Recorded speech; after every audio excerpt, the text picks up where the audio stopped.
السلام عليكم ورحمة الله وبركاته.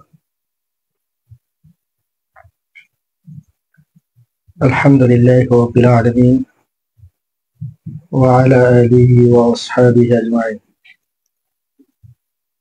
أما بعد فإن أحسن الحديث كتاب الله وأحسن الهدي هدي محمد صلى الله عليه وسلم وشر الأمور محدثاتها وكل محدثات بدعة وكل بدعة ضلالة وكل ضلالة في النار. أما بعد أعوذ بالله من الشيطان الرجيم. بسم الله الرحمن الرحيم. فاسألوا أهل الذكر إن كنتم لا تعلمون إلى الآخر الآية.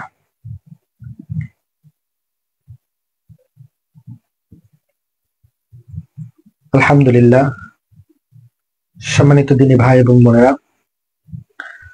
মহান রব্বুল আলামিনের দরবারে শুকরিয়া জ্ঞাপন করছি যে রব্বুল আলামিন এই মুহূর্তে আপনাকে আমাকে দিনে মজলিস অর্থাৎ ফেসবুক পেজে লাইভে অল্প কিছু সময় আমরা আলোচনা করব, কয়েকটি প্রশ্নের জবাব দেব। আমাদের কিছু ভাই মাঝে মাঝে প্রশ্ন করে থাকেন, যে প্রশ্নের জবাবগুলো আমরা কোরআন এবং হাদিস থেকে দালিলিক ভিত্তিক ভাবে আমরা জবাব দেওয়ার চেষ্টা করব ইনশাআল্লাহ। দুরূদ ও সালাম বর্ষিত হোক নবী মুহাম্মদ রাসূলুল্লাহ সাল্লাল্লাহু আলাইহি ওয়াসাল্লাম। আল্লাহুম্মা সাল্লি আলাইহি আল্লাহুম্মা বারিক আলাইহি।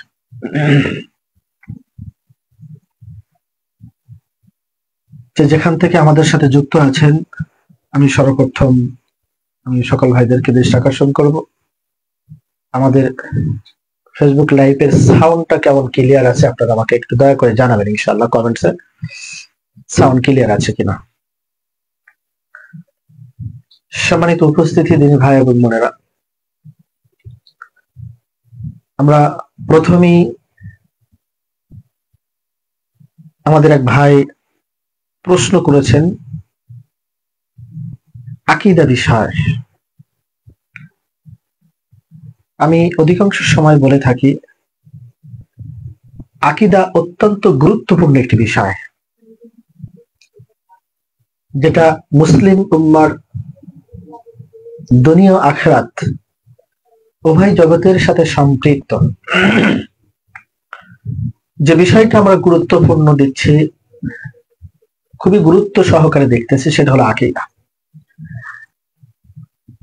কারণ আজকে সমাজে রাষ্ট্রে বহু ইসলামিক দল, যারা নিজেদেরকে ইসলামিক দল হিসাবে ধার্য করে মানুষকে যে যার মতো করে বুঝিয়ে এক এক দিকে ডাইভার্ট করে নিয়ে যাচ্ছে। কিন্তু আমরা মুসলিম উম্মাহ কোরআন হাদিস সঠিকটা না জানার কারণে আমরা নিজেরাও কিন্তু বিভ্রান্তির শিকার হচ্ছি।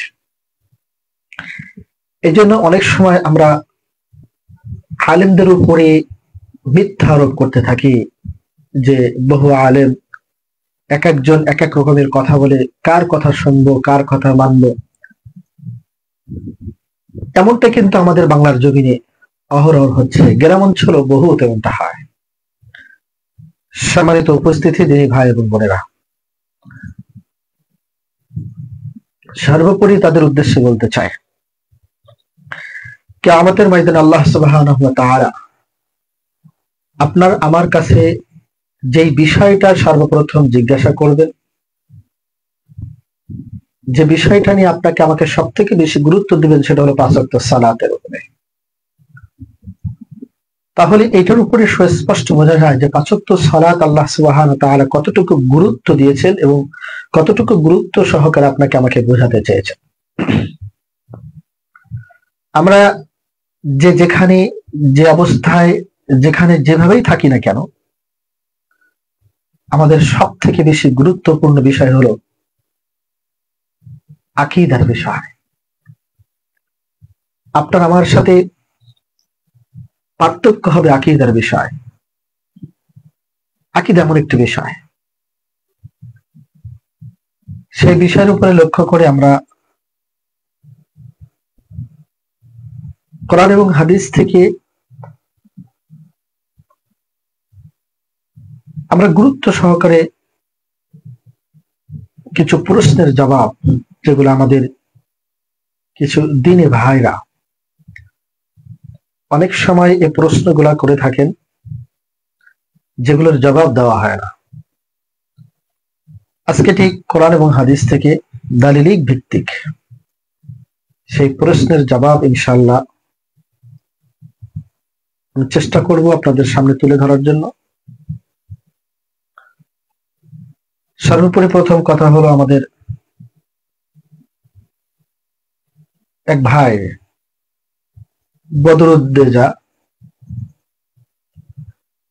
বদরুদ্দোজা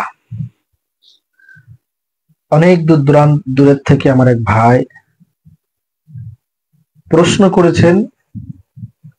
তার প্রশ্ন হলো যে উস্তাদ, অনেকেই জিন ব্যবহার করে বিভিন্ন সেবা দেয়, যেমন কবিরাজি, তাবিজ, ঝাড়ফুঁক, চিকিৎসা ইত্যাদি। এসব কাজ কি ইসলাম শরীয়তের দৃষ্টিতে বৈধ কিনা? যে ভাই প্রশ্ন করেছেন, আমি সে ভাইয়ের কাছে জবাব জানতে চাই যে আপনি এই সমস্ত কাজের প্রতি বিশ্বাস তো কিনা। যদি আপনি বিশ্বাস্ত থাকেন তাহলে আপনার ঈমান থাকবে না, ঈমান নষ্ট হয়ে যাবে।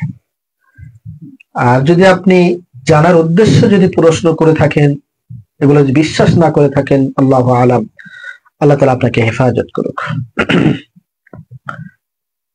এই প্রশ্নের জবাব আমি এভাবেই দিতে চাই, কারণ আজকের দুনিয়া, সমাজ, আমাদের পরিবার, আমরা যারা আহলুল হাদিস, কোরআন এবং সহিহ হাদিসের উপরে যারা আমরা ইস্তেকামত থাকি, কোরআন এবং সহিহ হাদিস মেনে চলি, আমাদের সব থেকে বেশি সমস্যা হলো আমাদের পরিবারগুলা। কারণ যেই জিনিসটা আমরা বিশ্বাস করি না, সেই জিনিসটা দেখা যায় আমাদের পরিবারগুলা বিশ্বাস করতে থাকে।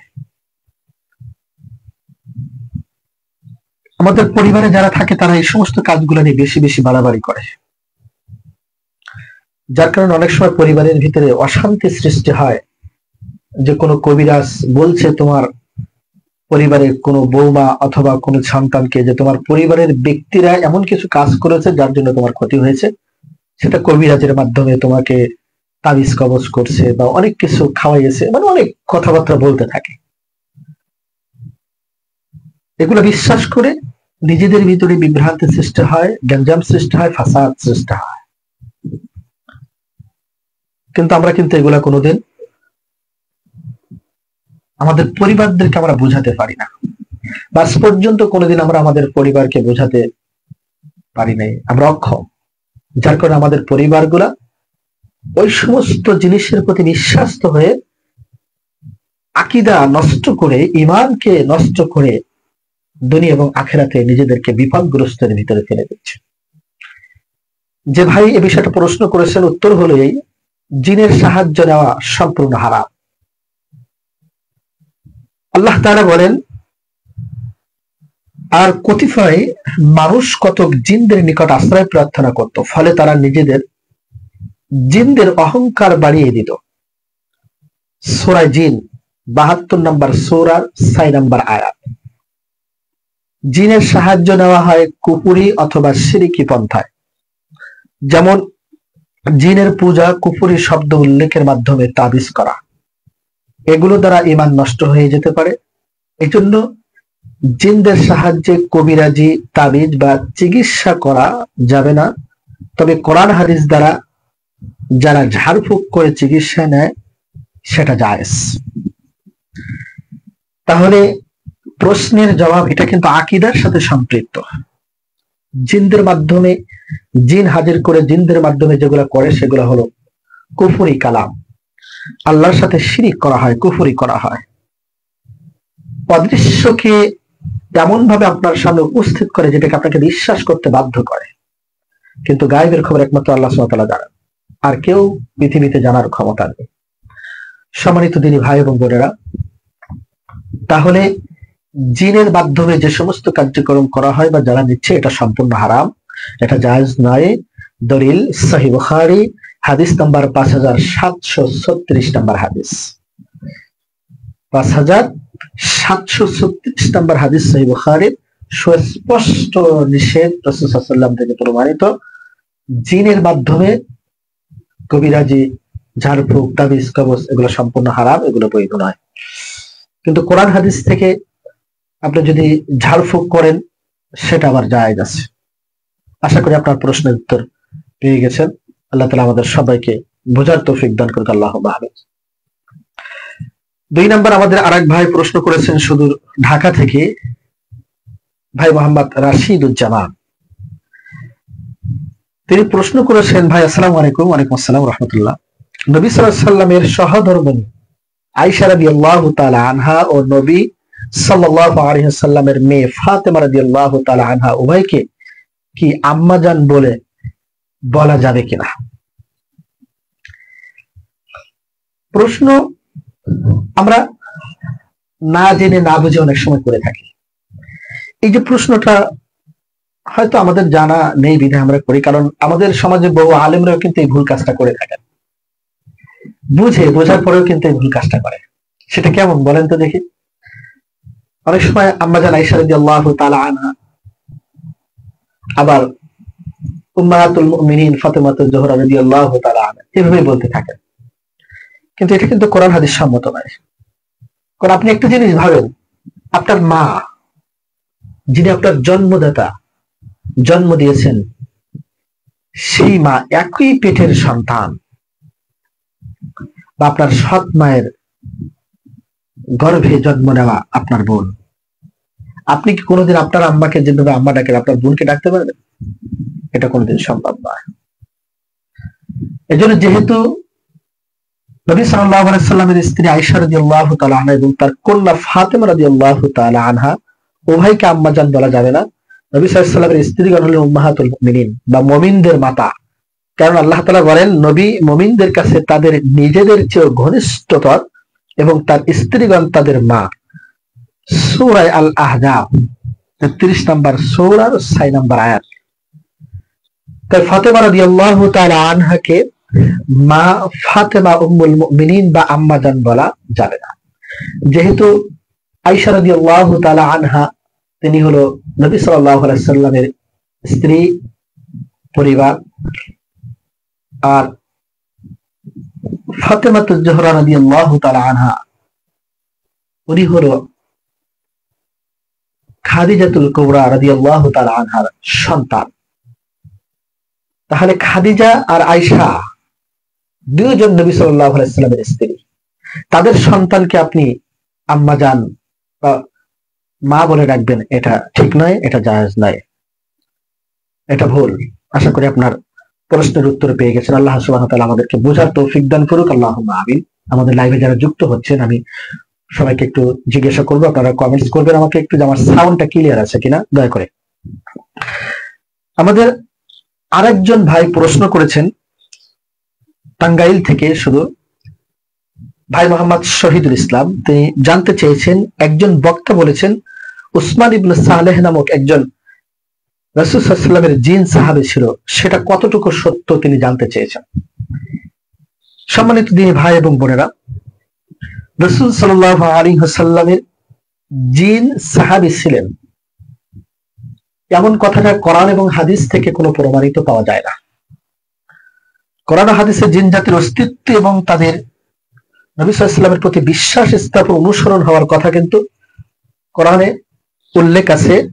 আল্লাহ সুবহানাহু ওয়া তাআলা সূরা জিনের 72 নম্বর সূরার 1 নম্বর আয়াতে বলেছেন, কুল উহিয়া ইলাইয়া আন্নাহু ইসতামা'a নাফারুম মিনাল জিন্নি ফাকালু ইন্না সামি'না কুরআনান আজাবা। যেখানে কিন্তু সুস্পষ্ট আয়াত সূরা জিনের 1 নম্বর আয়াতে বলা হয়েছে। কিন্তু যে আলেম, যেই মাওলানা সাহেব বা যেই মুফতি সাহেব উসমান ইবনে সালেহ নামক নির্দিষ্ট যে জিনের কথাটা বলেছেন, এটা সম্পূর্ণ বানোয়াট, এটা ভুল। কারণ রাসূল সাল্লাল্লাহু আলাইহি ওয়াসাল্লামের উসমান ইবনে সালেহ নামক নির্দিষ্ট কোন জিন সাহাবীর কথা রাসূল সাল্লাল্লাহু আলাইহি ওয়াসাল্লামের ছিল এরকম কোন কথা কোরআন এবং হাদিসে পাওয়া যায় না। এটা ভুল। যে আলেম বলেছেন তিনি মিথ্যা বলেছেন, তিনি ভুল বলেছেন, এটা ঠিক নয়। আশা করি ভাই রাশিদুজ্জামান তার প্রশ্নের, শহীদুল ইসলাম ভাই তার প্রশ্নের জবাব পেয়েছেন। আমাদের আরেক ভাই ওয়ালিদ ইবনে শামস, তিনিও টাঙ্গাইল থেকে প্রশ্ন করেছেন। আসসালামু আলাইকুম। ওয়া আলাইকুম আসসালাম। তিনি জানতে চেয়েছেন জান্নাতে কি রাত্রি দিন আছে কিনা। সম্মানিত উপস্থিতি, দিনী ভাই এবং বোনেরা, সূরা মারিয়াম 19 নম্বর সূরার 62 নম্বর আয়াতে আল্লাহ সুবহানাহু ওয়া তাআলা সুস্পষ্ট ভাষায় বলেছেন, জান্নাতে দিন রাত সূর্য চন্দ্র কিছুই থাকবে না। হাসান ও আবু কিলাবা রাদিয়াল্লাহু থেকে বর্ণিত জনৈক ব্যক্তি রাসূল সাল্লাল্লাহু আলাইহি সাল্লামকে জিজ্ঞাসা করে, আল্লাহ রাসূল সাল্লাল্লাহু আলাইহি সাল্লাম, জান্নাতে কি রাত বা দিন হবে?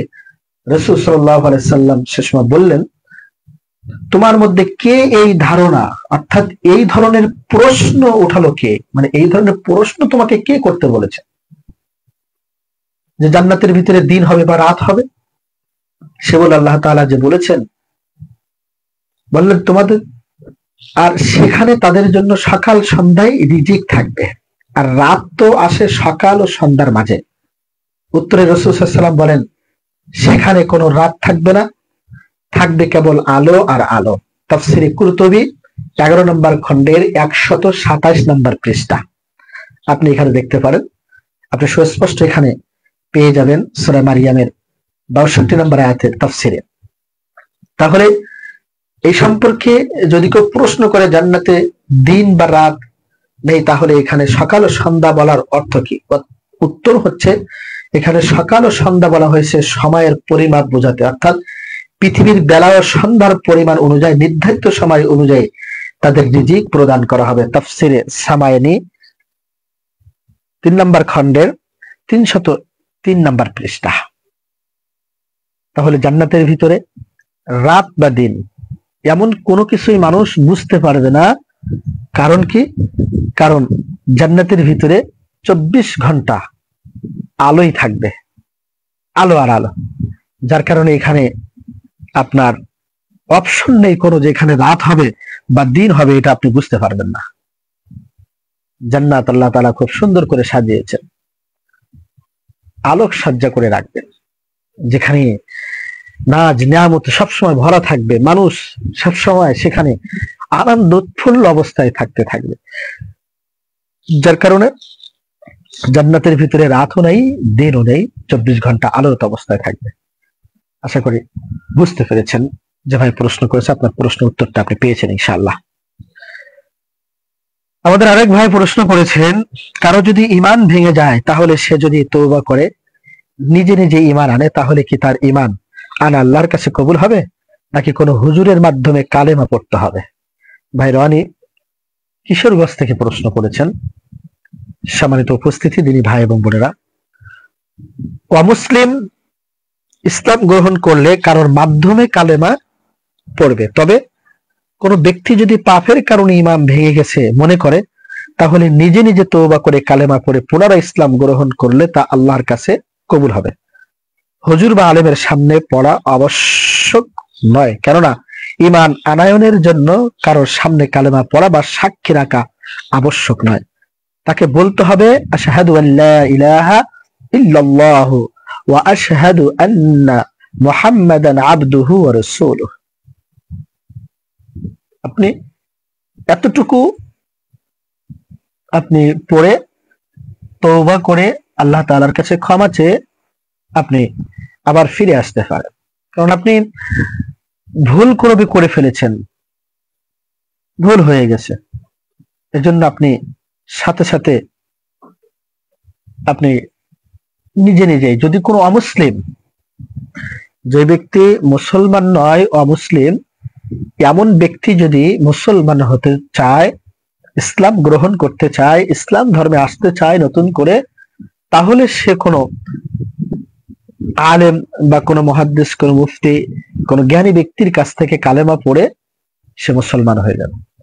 কিন্তু সে মুসলমান ভুল করবে, যে কোনো কাজের কারণে কোনো কিছুকে অস্বীকার করেছেন, আল্লাহ তাআলা বলেন, তবে যে তওবা করে ঈমান আনে ও সৎ কাজ করে, ফলে আল্লাহ তাদের গুনাহসমূহ নেকি দ্বারা পরিবর্তন করে দিবেন, আর আল্লাহ ক্ষমাশীল পরম দয়ালু। সূরা আল ফুরকান 25 নম্বর সূরার 70 নম্বর আয়াত, স্পষ্ট দলিল। আপনি যদি কোনো অন্যায় করে ফেলেন, কুফরি করে ফেলেন, তাহলে সাথে সাথে তওবা করে আল্লাহ তাআলার কাছে মাপ চেয়ে নেওয়া। তবে যদি আপনি, আপনার ঈমান যদি চলে যায়, এমন কোনো কাজ করেছেন, তাহলে আপনি গোপনে তওবা করে আপনি আশহাদু আল্লা ইলাহা ইল্লাল্লাহ ওয়া আশহাদু আন্না মুহাম্মাদান আবদুহু ওয়া রাসূলুহু এতটুকু বলে আপনি আল্লাহর কাছে তওবা করে আপনি আবার ফিরে আসতে পারবেন। আল্লাহ তাআলা আমাদের সবাইকে বোঝার তৌফিক দান করুক। আল্লাহ তাআলা আমাদের যে ঈমান দিয়েছেন সেই ঈমানকে টিকিয়ে রাখার তৌফিক দান করুক, ঈমানকে মজবুত করার তৌফিক দান করুক।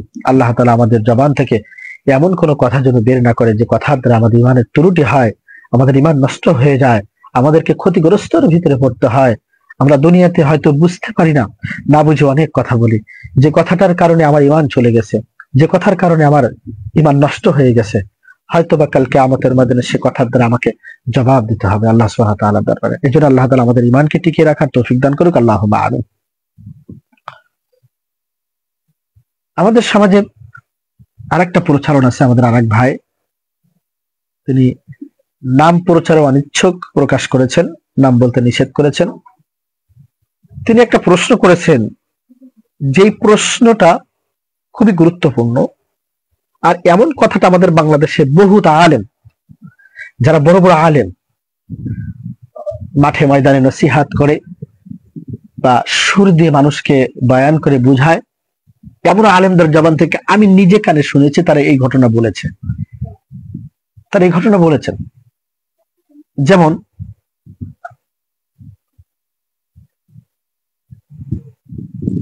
সোহাইব হোসেন আশরাফি, একজন আলেম, আমাদের ভাই, দিনী ভাই, মাযহাবী ভাই, উনি এই বিষয়গুলো খুব গুরুত্ব দিয়ে এবং সুর দিয়ে ওয়াজ করেন এবং এই ঘটনাটা বলেন যে কাল কিয়ামতের ময়দানে আমাদের যে ভাই প্রশ্ন করেছেন, নাম বলতে নিষেধ করেছেন, তার প্রশ্ন হলো, আসসালামু আলাইকুম। ওয়ালাইকুম আসসালাম। ভাই, আমার প্রশ্ন, জান্নাতে কি আল্লাহ নিজে মানুষকে কোরআন পড়ে শোনাবেন? আসলে এই কথাটা বহু আলেমদের জবান থেকে আমি শুনেছি যে কিয়ামতের ময়দানে নবী সাল্লাল্লাহু আলাইহি সাল্লামকে সূরা ইয়াসিন, দাউদ আলাইহিস সালামকে সূরা আর রহমান এবং আল্লাহ সুবহানাহু ওয়া তাআলা এইভাবে ধারাবাহিক এক একজন পড়তে থাকবেন, শোনাবেন। আসলে নবী সাল্লাল্লাহু আলাইহি সাল্লাম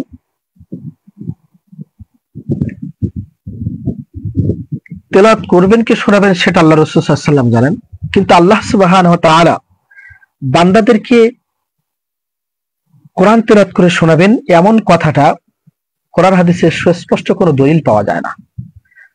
আর এই মর্মে কোরআন হাদিসে যেই দলিল যেগুলো পেশ করা হয়, যেগুলো বলে, এই মর্মে হাদিসগুলো হলো জয়ীফ এবং জাল।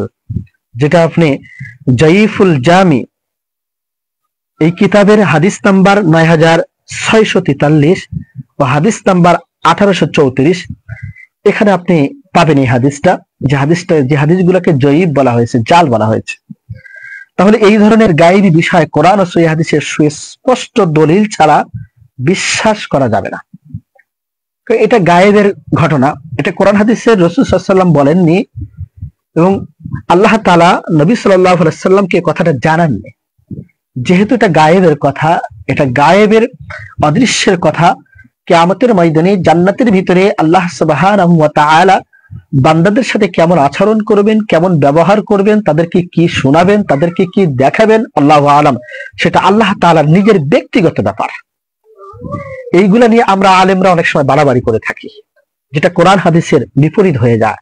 সম্মানিত দিনী ভাই এবং বোনেরা, এই জন্য এগুলো কোরআন হাদিসের বিপরীত, যেগুলো আমার কোরআন হাদিস সুস্পষ্ট দলিল নেই, প্রমাণিত নেই, সেগুলো নিয়ে বাড়াবাড়ি করা আমাদের জন্য ঠিক নয়। আল্লাহ সুবহানাহু ওয়া তাআলা তিনি মহান সত্তা, তিনি রব, তিনি আমাদের মালিক। তিনি আমাদের সাথে কেমন আচরণ করবেন, কেমন ব্যবহার করবেন, আমাদের কিভাবে ক্ষমা করবেন, এটা তারই বিষয়। এই জন্য যে ভাই প্রশ্ন করেছেন জান্নাতে কি আল্লাহ নিজে মানুষকে কোরআন পড়ে শোনাবেন না, এটা কোন দলিল ভিত্তিক কোরআন হাদিস সম্মত নয়। আল্লাহু আলাম, আল্লাহ ভালো জানে। আশা করি আপনার প্রশ্নের জবাব আপনি পেয়েছেন। আমাদের আরেকটি দিনী ভাই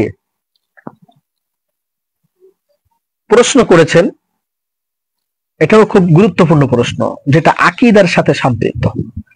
আমি শুরুতেই কিন্তু আজকের প্রশ্নের উত্তর এবং জবাবের শুরুতে আমি আপনাদেরকে জানিয়েছি, বলেছি যে আকীদার অত্যন্ত গুরুত্বপূর্ণ বিষয়, যেটা মানুষের দুনিয়া এবং আখিরাতের সাথে সম্পৃক্ত। আপনার আকীদা যদি খারাপ থাকে, মানহাজ যদি খারাপ থাকে, তাহলে আপনি দুনিয়াতেও ধরা খেয়ে যাবেন, কিয়ামতের ময়দানে আল্লাহ সুবহানাহু ওয়া তাআলার কাছে ধরা খেয়ে যাবেন।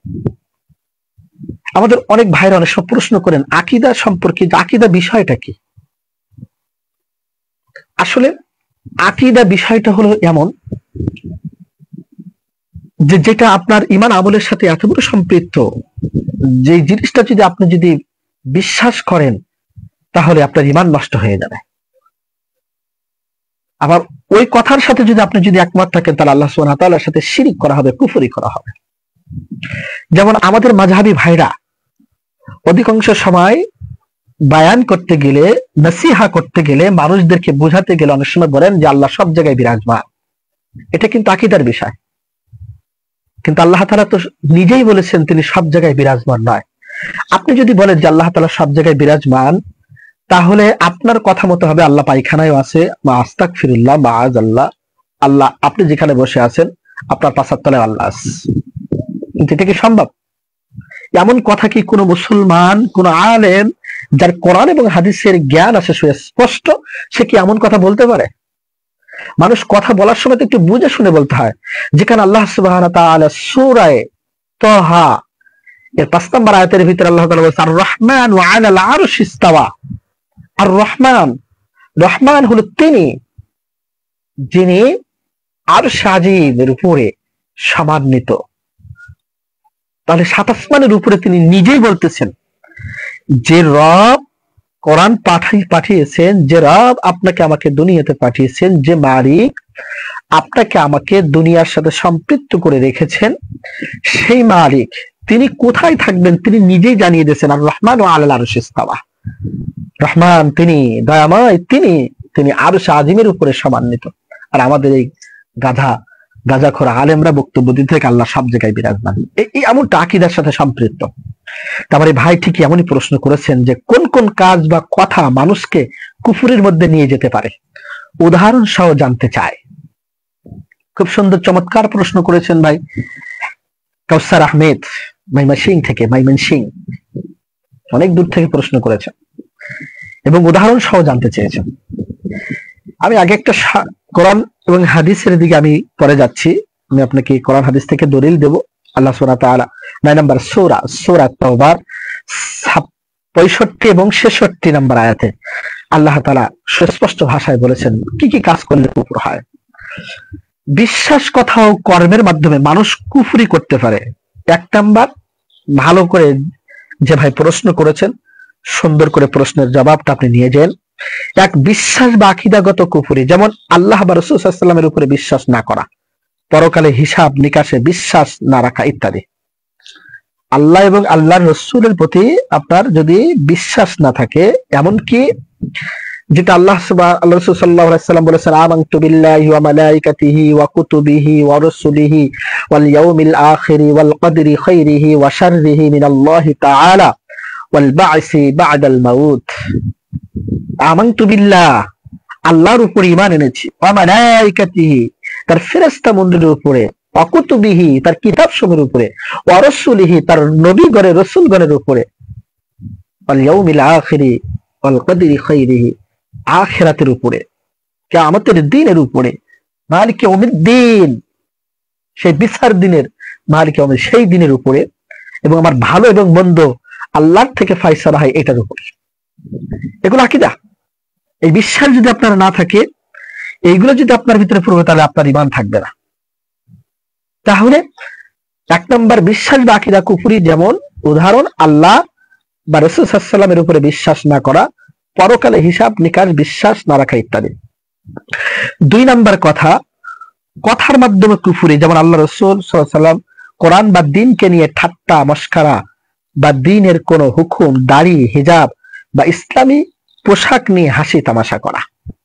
আমাদের সমাজে কিন্তু এইগুলা করতে থাকে, কারণ আমাদের সমাজে 2 নম্বর যেটা বলেছেন, কথার মাধ্যমে আমরা কিন্তু কুফরি করে থাকি। যেমন অনেক সময় রাসূল সাল্লাল্লাহু আলাইহি ওয়াসাল্লামকে নিয়ে কটুক্য বাক্য বলি, খারাপ কথা বলি, যেগুলা সংশয় নিরসনের জন্য সংশয়বাদীরা, অর্থাৎ আপনার ওটাকে বলা হয় যারা নাস্তিকবাদ, যারা নাস্তিক হয়ে গেছেন, যারা নাস্তিকের উপরে বিশ্বাসী, তারা কিন্তু এই সমস্ত প্রশ্নবিদ্ধ করতে থাকে। নবী সাল্লাল্লাহু আলাইহি ওয়াসাল্লামকে নিয়ে অনেক বাজে মন্তব্য, অনেক খারাপ কথা, আয়েশা রাদিয়াল্লাহু তাআলা আনহাকে নিয়ে অনেক বাজে বাজে কথা বলে। যেমন আমাদের বাংলাদেশের কয়েকজন আছেন, বাহিরে থাকেন, তার ভিতরে একজন হলো মুফতি ইমরান বিন বশির, আর একজন মুফতি আব্দুল্লাহ বিন মাসুদ।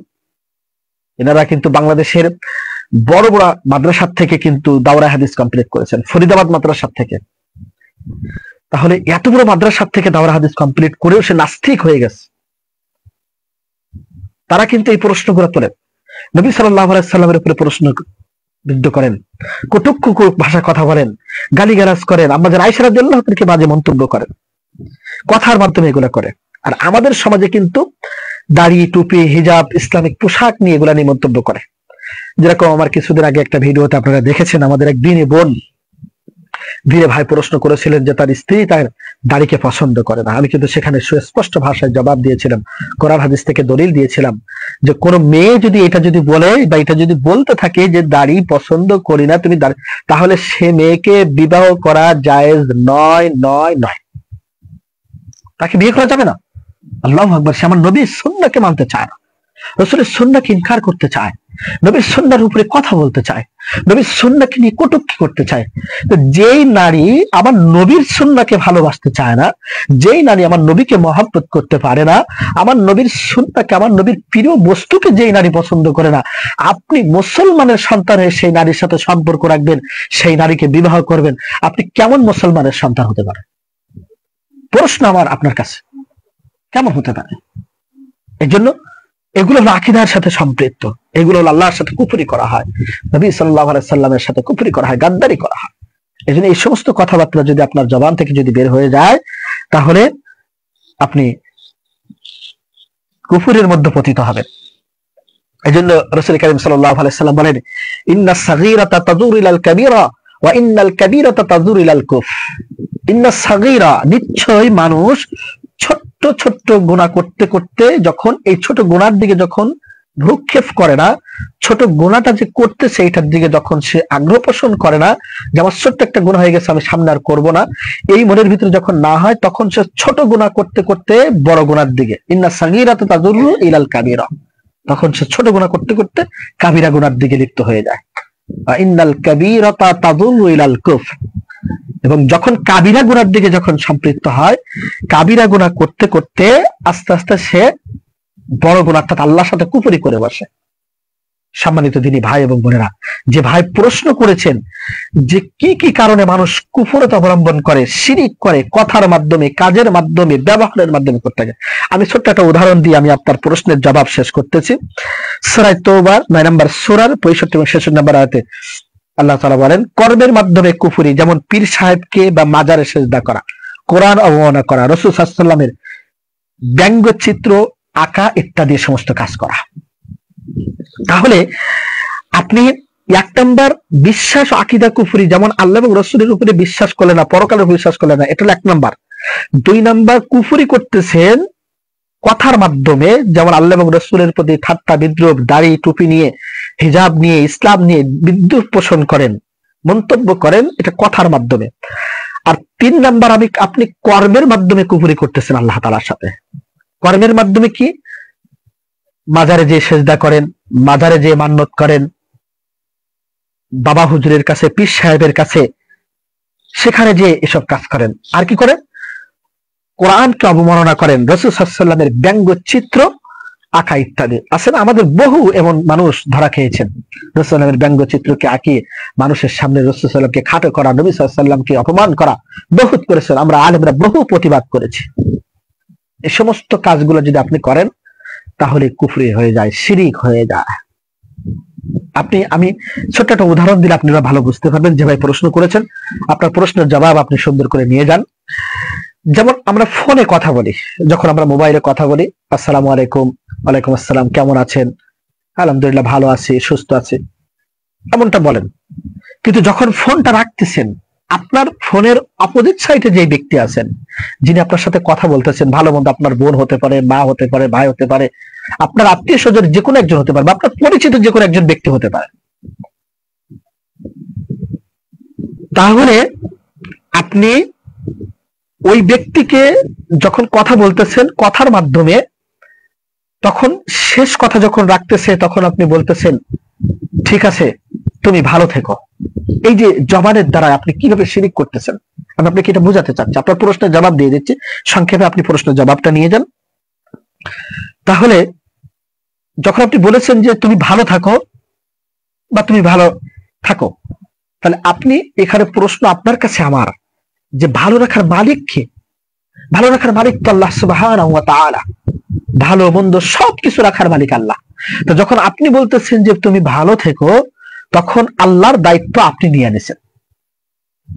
এই জন্য ভালো থাকো, ভালো থেকে এই কথাটা না বলে যদি আপনি এখানে সংযুক্ত করতেন ছোট্ট একটি কথা, যে আল্লাহ তোমাকে ভালো রাখুক, আল্লাহ তোমাকে সুস্থ রাখুক, আল্লাহ শব্দটা যদি ব্যবহার করেন, তাহলে আপনার আর কথার মাধ্যমে কুফরি হবে না। আমরা কিন্তু সমাজের ভিতরে, দুনিয়ার ভিতরে চলাফেরায়, ওঠা বসায়, ছোটখাটোই আমরা কিন্তু এই সমস্ত ছোটখাটো কথা, জবানের কথার দ্বারাই কুফরি হয়ে যাচ্ছে, শিরিকি হয়ে যাচ্ছে, শিরিক করতেছে আল্লাহর সাথে। এটা কিন্তু আমরা বুঝতে পারি না, আমরা এটা বুঝতেও চাই না।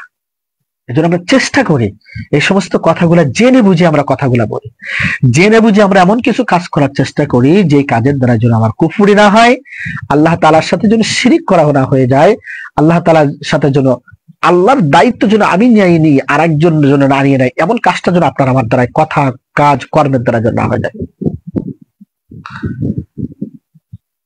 আশা করি যে ভাই প্রশ্ন করেছেন, প্রশ্নের সঠিক জবাব ইনশাআল্লাহ আপনি পেয়ে গেছেন। আল্লাহ তাআলা আমাদের সবাইকে বোঝার তৌফিক দান করুক, আল্লাহুম্মা আমিন।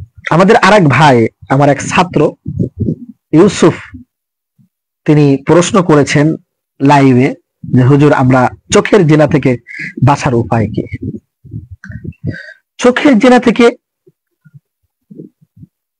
বাঁচার উপায় হলো আছে, অবশ্যই নেই এমন কোনো কথা না, কিন্তু আপনি যদি ইচ্ছা করে যদি বাঁচতে না চান, তাহলে কিন্তু কোনো কিছু করার নেই।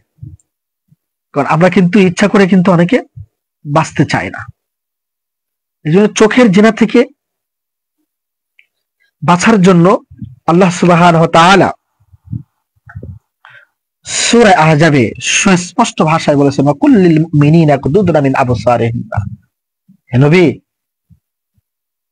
আপনি পুরুষ এবং নারী উভয়কে তাদের দৃষ্টিকে অবনত করে রাখতে বলেন, তাদের দৃষ্টিকে হেফাজত করতে বলেন, তাদের সমস্ত কাজ থেকে কি করতে বলেন? দৃষ্টিকে অবনত করতে বলেন। কিন্তু আমরা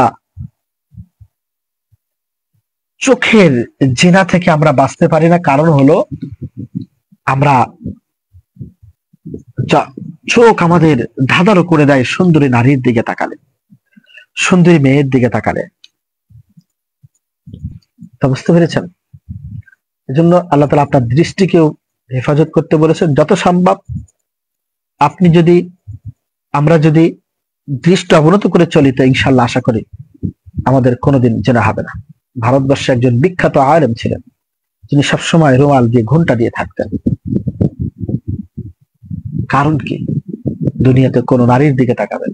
আমাদের সমাজে বহু মানুষ আছে, বহু চরিত্রের সুন্দর অধিকারীর মানুষ আছে, যারা রাস্তা দিয়ে যখন হাঁটে তখন তাদের দৃষ্টিকে এভাবে মাথা নিচু করে হাঁটতে থাকে। এই জন্য আপনার দৃষ্টিকে আমার দৃষ্টিকে আমরা অবনত করি, তাহলে আল্লাহ সুবহানাহু ওয়া তাআলা আমাদেরকে চোখের জিনা থেকে হেফাজত করবে। আল্লাহ তাআলা আমাদের সবাইকে চোখের জিনা থেকে হেফাজত করার তৌফিক দান করুক। আল্লাহুম্মা আমিন। সুবহানাকাল্লাহি ওয়া বিহামদিক। আমাদের আরেক ভাই তালহা, তিনি সুদূর রাজশাহী থেকে প্রশ্ন করেছেন যে ভাইজান আসসালামু আলাইকুম। ওয়ালাইকুম আসসালাম। ভাই, আপনার কাছে আমার প্রশ্ন, কোন দেশকে মা বলা যাবে কিনা? আসলে এটা ঠিক না, কারণ এটা হলো হিন্দুদের প্রথা, ইহুদি খ্রিস্টানদের প্রথা। কারণ আপনি ভালো রকম মনে করবেন, যেমন ভারত, ভারত মাতা কি জয় হো, তারা কিন্তু একটা কথা বলে।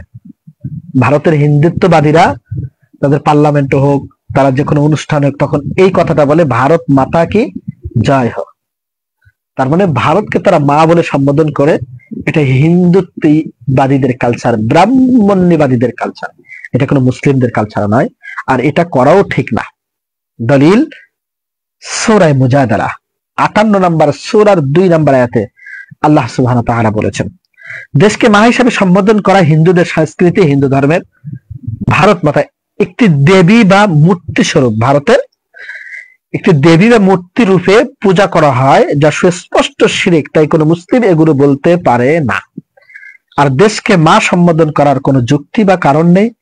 ইসলামে মা শুধু তিনি যিনি তাকে জন্ম দিয়েছেন। আল্লাহ তাআলা বলেন, তাদের মা তো কেবল তারাই যারা তাদের জন্ম দিয়েছেন। সূরা আল মুজাদালা ৫৮ নম্বর সূরার ২ নম্বর আয়াত, আপনি দেখে নিতে পারেন। আপনি দেশকে মা বলেন, মা তো আপনার একজন, আপনি আপনার মা তো একজনই, যিনি আপনাকে জন্ম দিয়েছেন, যিনি 10 মাস 10 দিন কষ্ট করে, 9 মাস 10 দিন কষ্ট করে আপনাকে পেটে রেখে আপনাকে লালন পালন করেছেন, সে হলো আপনার মা। আপনি দেশকে মা বলতে যাবেন কেন? দেশ তো আপনার মাতৃভূমি, আপনি ভালোবাসতে পারেন, দেশের জন্য আপনি অনেক ভালো কাজও করতে পারেন, এটা আপনার ব্যক্তিগত বিষয়। আপনি দেশকে মা বলে ডাকবেন, এ কথাটা ঠিক না। এটা কোরআন হাদিস সম্মত নয়, কোন মুসলমান এটা কাজ নয়। এটা ভারতে হিন্দুত্ববাদীদের কাজ, ব্রাহ্মণীবাদীদের কাজ। ভারতে তারা মা বলে ডাকে, এমনকি তাদের হিন্দুদের একজন পূজারী দেবী বা মূর্তি রূপে যেটাকে পূজা করা হয় সেটাকে ভারত মাতা বলা হয়। এই জন্য সুস্পষ্ট এটা শিরক, তাই কোরআন হাদিস সম্মত নয়, কোন দেশকে মা বলে ডাকা জায়েজ নয়। আশা করি যে ভাই প্রশ্ন করেছে আপনার প্রশ্নের জবাব পেয়েছেন। আমাদের আরেক ভাই, ভাই মোহাম্মদ গোলাম পরোয়ার, তিনি খুব বড় একটি প্রশ্ন করেছেন। আসসালামু আলাইকুম। ওয়ালাইকুম আসসালাম রাহমাতুল্লাহ। তিনি বলেছেন, ভাই ওস্তাদজি, আপনার কাছে আমার একটি প্রশ্ন। প্রশ্নটা হলো এই, শুনছি যে উজু করার পর সেই পানি না মুছে ফেলা পর্যন্ত নাকি বান্দার পাপ ঝরতে থাকে, এমনকি শেষ ফোঁটা পর্যন্ত নাকি বান্দার পাপ ঝরতে থাকে। শরীয়তে এমন কোন কথা আছে কিনা প্রশ্ন করেছেন।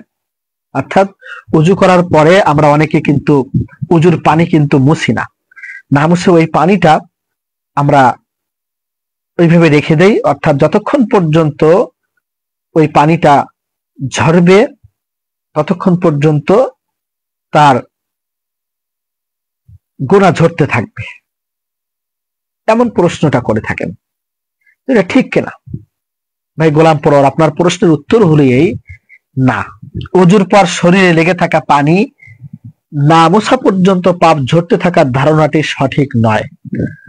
বরং হাদিসে এসেছে, রাসূল কারীম সাল্লাল্লাহু আলাইহি ওয়াসাল্লাম বলেন, কোন মুসলিম কিংবা মুমিন বান্দা উজুর সময় যখন তার মুখমণ্ডল অর্থাৎ চেহারা ধুয়ে ফেলে, তখন তার চোখ দিয়ে অর্জিত গুনাহ, চোখের যে গুনাহগুলো হয়েছে, দৃষ্টি অবনত করতে পারেননি, চোখের জিনা হয়ে গেছে দেখা, বা চোখের দ্বারায় যে গুনাহগুলো করেছেন, এই মুখমণ্ডল ধোয়ার সাথে সাথে এই চোখে দিয়ে অর্জিত গুনাহ পানির সাথে, অথবা তিনি বলেছেন পানির শেষ ফোঁটার সাথে বের হয়ে যায়।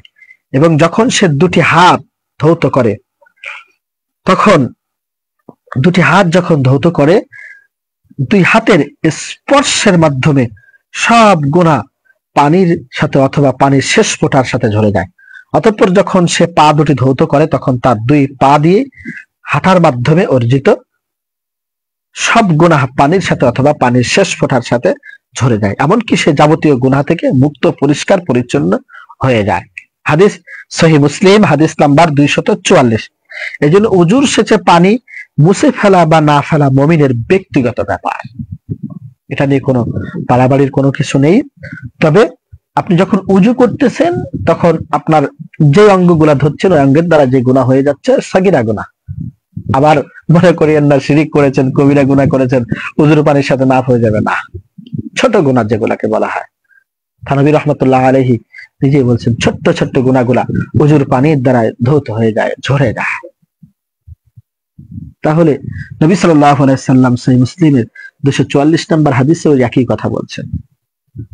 এজন্য আপনি উজুর পানি মুছবেন কি মুছবেন না সেটা আপনার ব্যক্তিগত ব্যাপার। তবে আপনার উজু যখন করতেছেন তখন আপনার গুনাহগুলা, চোখের গুনাহ, হাতের গুনাহ, পায়ের গুনাহগুলো এইভাবে ঝরে যাচ্ছে। আর যদি আপনার কোনো বড় গুনাহ হয়ে থাকে, যেটা আপনি কুফরি করেছেন, কাবিরা গুনাহ করেছেন, শিরকের গুনাহ করেছেন, তাহলে সাথে সাথে তওবা করে নেওয়া, আল্লাহ তাআলার কাছ থেকে মাপ চেয়ে নেওয়া। তওবা এবং আল্লাহ তাআলার কাছে কি করা? মাপ চেয়ে নেওয়া। আল্লাহ সুবহানাহু ওয়া তাআলা আমাদের সবাইকে বোঝার তৌফিক দান করুক। আল্লাহুম্মা। আশা করি আপনার প্রশ্নের উত্তর আপনি পেয়ে গেছেন। আর একটি প্রশ্নের জবাব দিয়ে আমরা লাইভ থেকে বিদায় হব ইনশাআল্লাহ। আল্লাহ তাআলার কাছে আমরা দোয়া চাই। আমাদের এক ভাই গোদাগাড়ি থেকে, রাজশাহী, সেখান থেকে প্রশ্ন করেছেন। ভাই রবিউল ইসলাম প্রশ্ন করেছেন, উস্তাদ কেমন আছেন? আলহামদুলিল্লাহ ভালো আছি। ভাই আপনার কাছে প্রশ্ন, সন্তানকে দুধ পান করালে উজু ভঙ্গ হবে কিনা? আপনার কাছে আমার সর্বপ্রথম প্রশ্ন, উজু ভঙ্গের যে কারণগুলো আছে তার ভিতরে কি এমন কথা লেখা আছে? বলেন। উজু ভঙ্গের যে কারণগুলো আছে, যেমন শরীরের ক্ষত স্থান হতে রক্তপুঁজ বা পানি গড়িয়ে পড়া, মুখ ভরিয়ে বমি করা, তারপর আপনার বাথরুম করলে উজু নষ্ট হয়ে যাওয়া, বায়ু পথে বাতাস বের হলে উজু নষ্ট হওয়া, এই যে এমন কিছু কিছু যে কার্যগুলো আছে যেগুলা বলা আছে কোরআন হাদিস সম্মত, এগুলা ফেরে যদি আপনি হেলান দিয়ে চেয়ারে বা বিল্ডিং এর সাথে হেলান দিয়ে ঘুমিয়ে গেছেন, উজু নষ্ট হয়ে গেছে। কিন্তু আপনি যদি এমনি খালি বসে ঘুমান তাহলে কিন্তু উজু নষ্ট হবে না। তাহলে উজু ভঙ্গের যে সমস্ত কারণ আছে সে সমস্ত কারণের ভিতরে কিন্তু সন্তানকে যদি মা দুধ পান করায় উজু ভাঙবে কিনা, এইটা কিন্তু এই উজু ভাঙ্গের কারণের ভিতরে কিন্তু এটা নাই। যার কারণে যেসব কারণে উজু ভেঙে যায় সন্তানকে দুধ পান করানো তার অন্তর্ভুক্ত নয়। সুতরাং সন্তানকে দুধ পান করলে উজু ভঙ্গ হয় না, এগুলো একটা বানোয়াট সামাজিক কুসংস্কার। এটা আগের জমানায় বাপদাদাদের বাপদাদার আমলে সেই মুরব্বীরা এগুলো মানত, এগুলো ঠিক না। সন্তানকে দুধ খাওয়াবেন, যখনই খাওয়াবেন সে সময় বিসমিল্লাহ বলে খাওয়াবেন। রাসূল সাল্লাল্লাহু আলাইহি ওয়াসাল্লাম বলেন যে সন্তানকে যখন দুধ খাওয়ায়, যদি মা প্রত্যেকটা ফোঁটা যখন খাবে, মা যদি বিসমিল্লাহ না বলে সন্তানের মুখে দুধ দেয়, তাহলে ওই দুধ শয়তানে খায়। ওই দুধ কে খায়? শয়তানে খায়। এই জন্য যখনই মা বাচ্চাকে দুধ দিবে, যখনই মা সন্তানকে দুধ দিবে, সন্তান বোটায় যখন মুখই লাগাবে সাথে সাথে মা বিসমিল্লাহ বলবে, বিসমিল্লাহ বলে সন্তানকে দুধ পান করাবে। বিসমিল্লাহ ছাড়া যদি মা সন্তানকে দুধ পান করে তাহলে সেই দুধ শয়তানে খাবে। এই জন্য সন্তানকে দুধ খাওয়ালে ভাই উজু নষ্ট হয় না। উজু ভঙ্গের কারণের ভিতরে এমন কোনো কথা লেখা নয়। আমরা আশা করি আমাদের কথা আপনি বুঝতে পেরেছেন, আপনার প্রশ্নের জবাব আপনি পেয়েছেন। এটা বানোয়াট এবং আগের সময়ের কুসংস্কার, এগুলা থেকে আল্লাহ তাআলা আমাদেরকে হেফাজত করুক। আল্লাহ তাআলা আমাদেরকে বোঝার তৌফিক দান করুক। আল্লাহুম্মা আমিন। সম্মানিত উপস্থিতি, দিনী ভাই এবং বোনেরা, আমরা আর সামনে আরো অনেক প্রশ্ন অনেকে করেছেন অনেক বিষয়ে, আমরা ইনশাল্লাহ আবার আরেকদিন লাইভে এসে আমরা প্রশ্নের জবাব দেওয়ার চেষ্টা করব। যে যেখান থেকে আমাদের লাইভে যুক্ত হয়েছেন আল্লাহ তাআলার কাছে সবার জন্য দোয়া করি। আল্লাহ তাআলা সবাইকে সুস্থ রাখুক, সবাইকে ভালো রাখুক এবং আমাদের কথাগুলোকে আল্লাহ তাআলা জাতির কর্ণকহরে পৌঁছে দিয়ে আল্লাহ তাআলা আমাদের সবাইকে আমল করার তৌফিক দান করুক। কোরআন এবং হাদিস থেকে যে কথা আমি শুরুতে আয়াত করে ফাসআলু আহলা যিকরি, তোমরা যারা না জানো তারা জানা ব্যক্তিদের কাছ থেকে জানো, বিল বাইয়িনাতি ওয়াস সুবুর, দলিল সহকারে, দলিল সহকারে, গোজামিল দিয়ে না। আমার বাবা বলেছে, আব্বা হুজুর বলেছে, দাদা হুজুর বলেছে, অমুক বাবা বলেছে, অমুক পীর সাহেব বলেছে, অমুক মাওলানা, এ না। ফাসআলু আহলা যিকরি, যেটা তোমার জানা নেই সেটা জানা ব্যক্তির কাছ থেকে জানো, বিল বাইয়িনাতি ওয়াস সুবুর, দলিল সহকারে, দালিল সহকারে তোমরা জানার চেষ্টা করো। দলিল বিহীন কোনো কথা কিন্তু গ্যারান্টেড হবে না। এই জন্য যে কথা আমরা যেখান থেকে যুক্ত হয়েছে, আমি সবাইকে অনুরোধ জানাবো, আমরা যেখানে থাকি না কেন, যে অবস্থা থাকি না কেন, আমরা সবসময় আমরা দলিল সহকারে কথা শোনার চেষ্টা করবো। আল্লাহ সুবহানাহু ওয়া তাআলা আমাদের সবাইকে দালিলিক ভিত্তিক আলোচনা করার তৌফিক দান করুক, দলিল সহকারে আমাদেরকে জানা এবং বোঝার তৌফিক দান করুক। আল্লাহুম্মা আমিন। সুবহানাকাল্লাহুম্মা বিহামদিক আশহাদু আল্লা ইলাহা ইল্লা আনতা আস্তাগফিরুকা ওয়া আতুবু ইলাইক। আসসালামু আলাইকুম ওয়া রাহমাতুল্লাহি ওয়া বারাকাতুহু।